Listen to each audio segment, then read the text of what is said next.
ಗೊಳದಗುಡ್ಡ ಸಮೀಪದ ಕೋಟೆಕಲ್ ಗ್ರಾಮದ ಬಳಿ ರಸ್ತೆ ಸಂಪೂರ್ಣ ಹದಗೆಟ್ಟಿದ್ದು ವಾಹನ ಸವಾರರು ಹಾಗೂ ರೈತರು ಜೀವ ಭಯದಲ್ಲೇ ಸಂಚರಿಸುವ ಪರಿಸ್ಥಿತಿ ನಿರ್ಮಾಣವಾಗಿದೆ. ನಿಂಗಾಪುರದಿಂದ ನೀಲನಗರಕ್ಕೆ ಸಂಪರ್ಕ ಕಲ್ಪಿಸುವ ಈ ರಸ್ತೆ ಇದೀಗ ಸಾರ್ವಜನಿಕರ ಪಾಲಿಗೆ ಯಮನ ಸ್ವರೂಪವಾಗಿದೆ ಎಂಬ ಆರೋಪವೂ ಕೂಡ ಕೇಳಿಬಂದಿದೆ. ಗೊಳದಗುಡ್ಡ ಸಮೀಪದ ಕೋಟೆಕಲ್ ಗ್ರಾಮದ ಮೂಲಕ ಹಾದು ಹೋಗುವ ನಿಂಗಾಪುರದಿಂದ ನೀಲನಗರಕ್ಕೆ ಸಂಪರ್ಕವನ್ನ ಕಲ್ಪಿಸುವ ರಸ್ತೆ ಹಲವು ವರ್ಷಗಳಿಂದ ಹದಗೆಟ್ಟಿದೆ ಎಂದು ಸಾರ್ವಜನಿಕರು ಆರೋಪಿಸಿದ್ದಾರೆ. ಕೋಟೆಕಲ್ ಹಿರೇಹಳ್ಳ ದಿಡಗಿನ ಕೆರೆಯ ಮೂಲಕ ಸಾಗುವ ಈ ರಸ್ತೆಯಲ್ಲಿ ಡಾಂಬರ್ ಕಿತ್ತು ಹೋಗಿದ್ದು ರಸ್ತೆಯ ಮೇಲ್ಭಾಗದಲ್ಲಿ ಕಲ್ಲುಗಳು ಹಾಗೂ ಜಲ್ಲಿಯ ರಾಶಿಯಾಗಿ ಬಿದ್ದಿವೆ. ಇದರಿಂದ ಬೈಕ್ ಸವಾರರು ಹಾಗೂ ರೈತರು ಪಾದಚಾರಿಗಳು ಸಂಚರಿಸಲು ಪರದಾಡುವಂತಹ ಪರಿಸ್ಥಿತಿ ಎದುರಾಗಿದೆ. ಪ್ರತಿದಿನ ನೂರಾರು ವಾಹನ ಸವಾರರು ಈ ಮಾರ್ಗವನ್ನ ಬಳಸುತ್ತಾರೆ. ರೈತರು ತಮ್ಮ ಹೊಲ ಗದ್ದೆಗಳಿಗೆ ತೆರಳಲು ಇದೇ ರಸ್ತೆಯನ್ನ ಅವಲಂಬಿಸಿದ್ದಾರೆ. ರಸ್ತೆ ಹದಗೆಟ್ಟಿರುವ ಕಾರಣ ವಾಹನ ಸವಾರರು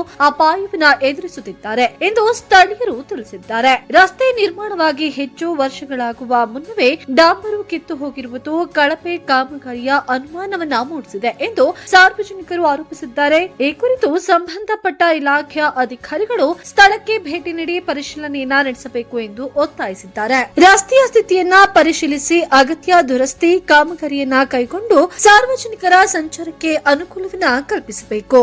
ಜೊತೆಗೆ ರಸ್ತೆ ಕಾಮಗಾರಿಯ ಗುಣಮಟ್ಟದ ಬಗ್ಗೆಯೂ ಕೂಡ ಸಂಬಂಧಪಟ್ಟ ಅಧಿಕಾರಿಗಳು ಪರಿಶೀಲನೆಯನ್ನು ನಡೆಸಬೇಕು ಎಂಬುದು ಸ್ಥಳೀಯರ ಆಗ್ರಹವಾಗಿದೆ. ಕೋಟೆಕಲ್ ಗ್ರಾಮದ ಈ ರಸ್ತೆ ಸಮಸ್ಯೆಗೆ ಸಂಬಂಧಪಟ್ಟ ಇಲಾಖೆಯ ಅಧಿಕಾರಿಗಳು ಶೀಘ್ರ ಕ್ರಮವನ್ನ ಕೈಗೊಳ್ಳಬೇಕಿದೆ.